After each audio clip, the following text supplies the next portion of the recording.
se você desse férias a todos os seus líderes ao mesmo tempo? Quanto dessa cultura ainda permaneceria presente nesse período? E acho que essa pergunta ela traz uma provocação intensa do ponto de vista da expressão dessa cultura como base de construção de memória, como o DNA. Porque a cultura não é apenas o comportamento, ela é percebida no comportamento, mas ela desvela naturezas muito mais profundas de construção de significado daquilo que essa memória coletiva enseja. E é sobre isso que eu queria conversar com você. Se você teme que ao perder os seus líderes, essa memória se perca junto, é porque talvez você não esteja fazendo gestão da cultura do ponto de vista daquilo que ela é capaz de regenerar como perpetuação do seu DNA. E perpetuar não significa permanecer, porque tudo que é vivo se transforma, mas tudo que é vivo também preserva algo. E essa preservação é exatamente aquilo que é a essência como síntese do DNA da construção cultural saudável, daquilo que nós queremos fazer prevalecer como expressão qualitativa daquilo que somos. Como eu digo sempre, nós não somos o que fazemos, mas expressamos quem somos naquilo que escolhemos fazer. Quanto dessa expressão de quem você é estaria presente nos códigos invisíveis de comportamento da tua empresa se os teus líderes desaparecessem? E aí eu queria convidá-los a olhar isso sob duas perspectivas, né? Quando nós olhamos do ponto de vista biológico, a natureza, ela cumpre essa função de multiplicar, de crescer por meio das células, elas se reproduzem, mas ao se reproduzir, ela guarda como percepção uma informação de um código genético que passa para os demais, para que elas esteja sempre presente nessa construção futura. Então, o passado se renova como futuro,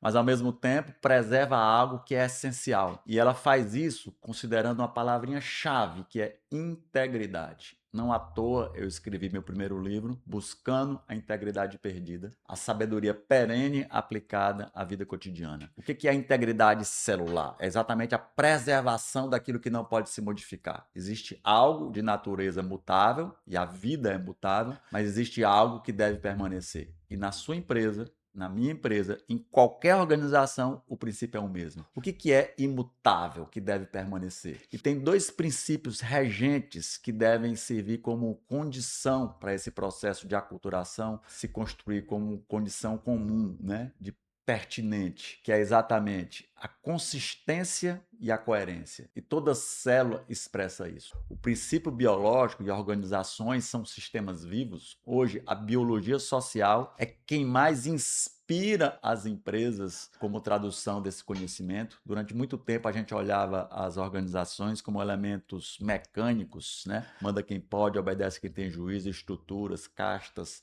normas, regras. As normas, as regras, elas existem, mas elas não podem funcionar a partir de uma natureza de causa e efeito, de relação direta, como modelo maniqueísta. Os princípios biológicos, eles são transversais, eles são ambíguos. A natureza, ela se constrói a partir de regras próprias, de leis universais, como tecidos vivos, que tudo comunica e gera relação de dependência do ponto de vista da complementaridade. Então, não tem como eu olhar para essa cultura a partir apenas da liderança, como se os líderes fossem os únicos expressores e validadores da legitimação dessa cultura. E se eu perco a cultura porque eu perdi o líder, é como se um sistema vivo, ao perder a natureza da sua essência, ele deixa de existir porque ele é incapaz de prevalecer como expressão de ato contínuo. E a vida segue. A vida continua. Então, a partir desse olhar, o que essa integridade nos convida a viver? O primeiro elemento diz respeito à coerência dos mecanismos de aculturação. E o que nós estamos falando? Os comportamentos, eles não são eventuais. Comportamentos, eles existem em função desse código genético que deve não só produzir inspiração, mas também aspiração. Então, tem um princípio básico trazendo essa linguagem para o campo da gestão, que é estruturas condicionam comportamentos. A coerência é quanto o meu ecossistema construiu estruturas saudáveis capazes de impulsionar comportamentos na direção que eu almejo. Imagine uma árvore. A gente tende a olhar para uma árvore, para a copa que impulsiona para o céu, para o alto, acima. Mas a gente esquece que existem estruturas invisíveis, subterrâneas, que sustentam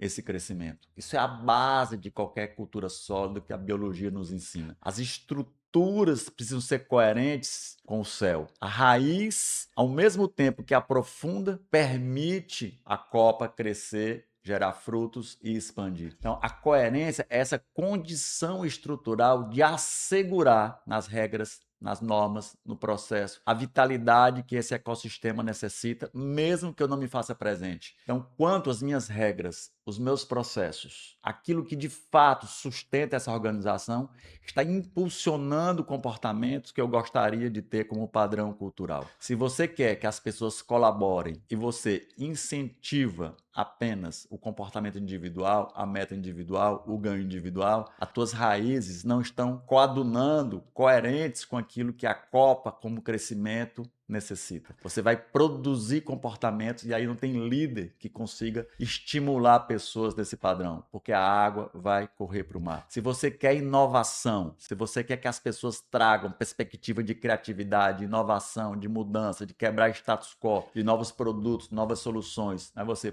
pune o erro, mas você centraliza a decisão no teu modelo autocrático de poder pelas regras e normas, a tua empresa ela não vai prosperar do ponto de vista dessa energia criativa, porque as raízes não foram coerentes com aquilo que você quer produzir como padrão de comportamento. Então, primeira dimensão do ponto de vista da perpetuidade do teu DNA, olhe quanto as raízes que sustentam invisivelmente a tua empresa, porque quando eu digo que são invisíveis, não necessariamente é o que está escrito, mas é o que é vivido como estrutura de regra, de norma, de padrão, de reunião. O que ele alimenta, o que ele nutre como construção comum. Se não existe coerência entre a intenção e a experiência vivida como sustentação prática de condicionamentos possíveis, a cultura não vai prevalecer e não vai se perpetuar. A segunda dimensão vital que esse olhar nos convida a viver é a Copa.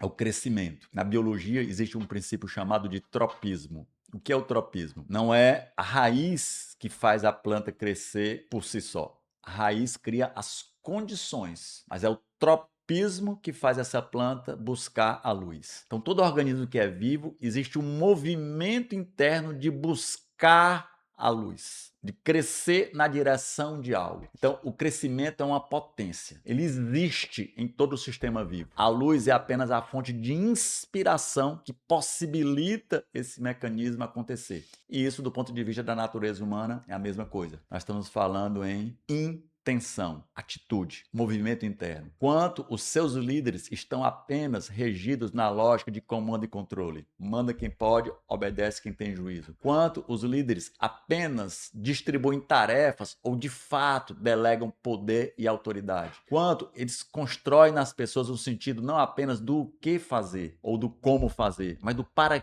que fazer. Quanto eles inspiram pessoas no conhecimento da natureza daquilo que eles fazem como função, mas que a função cumpre uma missão para além da atividade que ele executa, dos impactos do erro e do acerto. Quanto esses líderes conseguem inspirar pessoas para elas reconhecerem o benefício da natureza da tarefa que ela faz na experiência do outro como construção comum. Porque, em última instância, nós estamos falando em produção de significado. Se esse significado não é construído, o tropismo não se alimenta e essas plantas não vão buscar a luz como crescimento. Elas vão padecer do ponto de vista da normose do cotidiano e apenas responder à natureza da estrutura.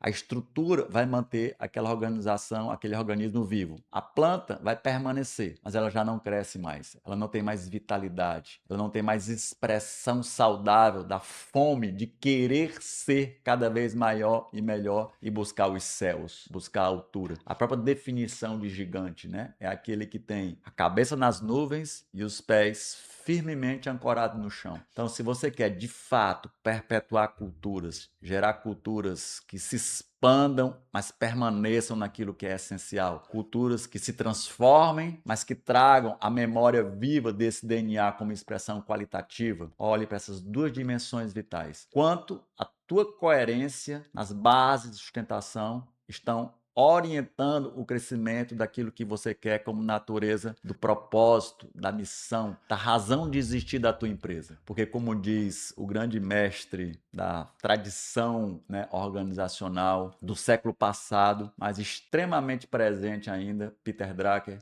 o oxigênio ele está para a natureza como o lucro está para as empresas. Ele é vital. Sem o lucro, as empresas não são capazes de prosperar. Sem a receita, né? Sem o resultado, sem o EBITDA, sem o lucro vital que oxigena essa empresa, ela padece, ela morre, assim como as árvores, assim como os seres humanos. Mas não faz sentido nós humanos vivermos apenas para respirar. O oxigênio traz a vitalidade e a condição para que a gente possa ter a natureza do significado do crescer, do existirmos, não apenas como sujeito biológico, mas como experiência espiritual de conexão com a fonte, com aquilo que nos nutre. E as organizações não são diferentes. Organizações também têm almas, são sujeito coletivo. E aqui não é alma no sentido metafísico, é aquilo que anima. E o nome que nós damos a isso é entusiasmo. As organizações sem entusiasmo, elas vão enrugando, elas vão perdendo a capacidade de existirem como um movimento que inspira pessoas a aspirar a algo maior e melhor do que o hoje. É isso que nutre e irriga todos os sistemas vivos. E, se pelo isomorfismo biológico, organizações são sistemas vivos, as leis que regem a natureza são as mesmas leis que regem esses ecossistemas. Então pense nisso e trabalhe nessas duas dimensões como construção do futuro. Dê coerência nos teus mecanismos de sustentação, mas traga consciência e inspiração